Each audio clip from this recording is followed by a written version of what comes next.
Χρυσή Αυγή βαδίζει πάνω στους δρόμους που έχει αυτή ανοίξει. Επειδή φτάσαμε να πάρουμε ένα 7%, δεν πάει να πει ότι θα γίνουμε συμβιβασμένοι ή ότι θα αλλάξουμε τα λόγια μας ή ότι θα σας λέμε άλλα από εδώ και πέρα.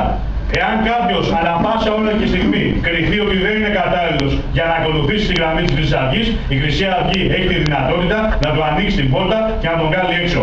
Αυτό με όλο το σεβασμό προς όλους σας. Έτσι, αλλά Χρυσαυγίτης είναι όμως το αποδεικνύει καθημερινά.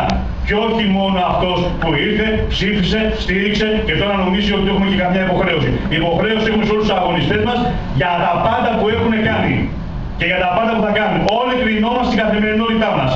Όλοι. Και κυρίως η ηγεσία της Χρυσής Αυγής. Αυτό να το ξέρετε. Θέλω έτσι όπως μιλάς αυτή τη στιγμή, να συνεχίσεις να μιλάς εκεί μέσα. Να μην κολώσει καθόλου, να μην μας λύσεις από καμία απειλή, γιατί να έχεις εκεί πέρα να αντιμετωπίσεις τέρατα, δεινόσαυρους, πράγματα που δεν καταφανταζόσουν. Το ξέρεις πάρα πολύ καλά. Τόσα χρόνια αγωνίζεσαι. Εκεί πέρα μέσα είναι ένα άλλο επίπεδο. Το όνομά σου? Λευτέρης. Λευτέρη, άκου να σου πω κάτι.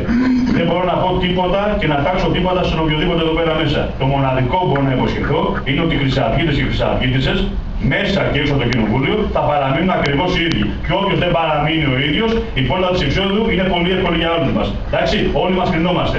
Θα είμαστε όπως πρέπει να είμαστε.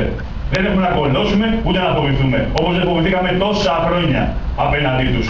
Εδώ είμαστε. Αυτοί είμαστε και αυτοί θα ξαναείμαστε. Γιατί η Χρυσή Αυγή μπορεί να ξαναφτάσει να έχει 1,5%. Προτιμώ εγώ προσωπικά 1,5% λεβέντες, παλικάρια και κοπέλες που ξέρουν τι θέλουν, παρά 7% ό,τι να είναι. Αυτή είναι η Χρυσή Αυγή.